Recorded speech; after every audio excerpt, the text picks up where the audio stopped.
You're scrolling right now, half listening to someone talk in your head. Someone who sounds so sure, so confident. And part of you is thinking, am I missing something, or does this make no sense? Let me ask you something uncomfortable. Have you noticed how the people who speak with absolute certainty often make the same bad decisions over and over again? Why is it that the loudest voices in the room so often understand the least? Psychology has a clear answer, and it's not flattering. Confidence is not intelligence. In fact, extreme certainty can be the mask of shallow thinking. The mind that doubts, pauses, and questions is usually working harder than the one that declares, interrupts, and never hesitates. And the most fascinating part is this. Psychology has identified very specific behavioral patterns that reveal low cognitive depth, even in people who look completely sure of themselves. Once you see the first one, you'll start noticing it everywhere. This is where it gets uncomfortable. You've seen this before. Maybe you're seeing it right now. Someone talks fast, talks loud, interrupts everyone. They sound convincing, decisive, almost impressive. And for a moment, you think maybe they really know what they're talking about. But then you ask one simple follow-up question, just one, and suddenly, everything falls apart. The logic breaks. The depth isn't there. Psychology calls this the Dunning-Kruger effect.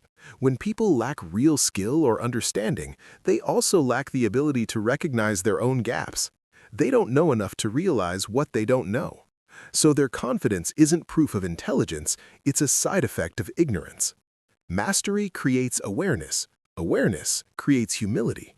That's why truly intelligent people often sound calmer, slower, and more precise. They choose their words carefully because they understand complexity. But here's the unsettling part. Once you recognize this pattern, you'll start noticing how often confidence is used to hide emptiness. And that leads directly to the next sign.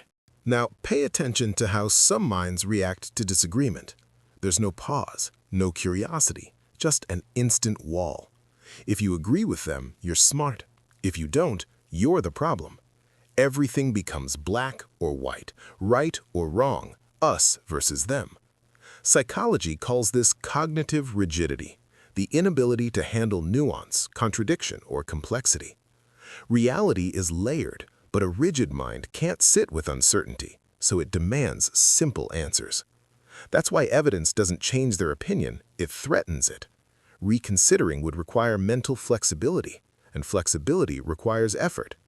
Intelligent thinking can tolerate doubt. It can hold two opposing ideas at the same time. But rigid thinking needs certainty to feel safe. And the more complex the world becomes, the more aggressively this mindset defends itself, which connects directly to the next psychological signal. Watch what happens when a new idea enters the room. A curious mind leans in. It asks questions. It explores. But a defensive ego shuts the door instantly. I already know that. That's stupid. No explanation, no interest. Psychology is very clear here. Curiosity is one of the strongest markers of intelligence. Intelligent minds are comfortable saying, I don't know yet. Low cognitive depth avoids learning because learning creates friction with the ego. Admitting there's something new to understand feels like losing status. So instead of engaging, they dismiss. Instead of exploring, they attack. The need to always be right isn't confidence, it's protection. And the more fragile the thinking, the louder that protection becomes, which starts to show in how emotions are handled next. Now notice what happens when emotions enter the conversation. The tone shifts, voices rise, logic disappears. Psychology shows a strong link between cognitive processing and emotional regulation. When the mind struggles to process complexity, emotions take over. That's why quick anger, easy offense, and impulsive reactions are not just personality traits, they're signs of weak mental filtering. You see it in arguments that explode over nothing, in debates that instantly turn personal. A sharp mind pauses, it analyzes, it responds with intention.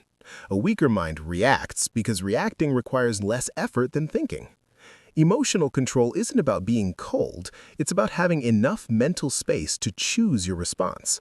And when that space is missing, one last pattern almost always appears. Pay attention to who gets blamed when things go wrong. For some people, it's never them. It's the system, the timing, the economy, other people. Psychology calls this an external locus of control, the belief that life just happens to you.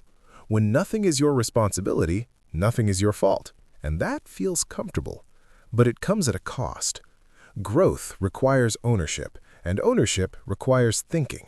Decisions are ignored, patterns are denied, and the same mistakes repeat under new excuses. Blaming the world sounds intelligent because it removes pressure.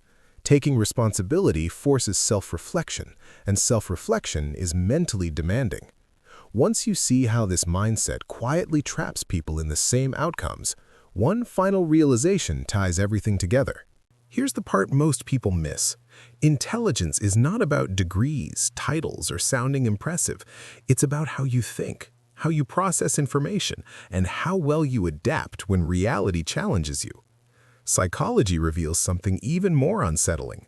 The lower the cognitive depth, the lower the awareness of one's own limitations. That's why these patterns feel invisible to the people living them. So the real question isn't who this video reminds you of, it's which habits you quietly recognized in yourself. Because awareness is where intelligence actually begins.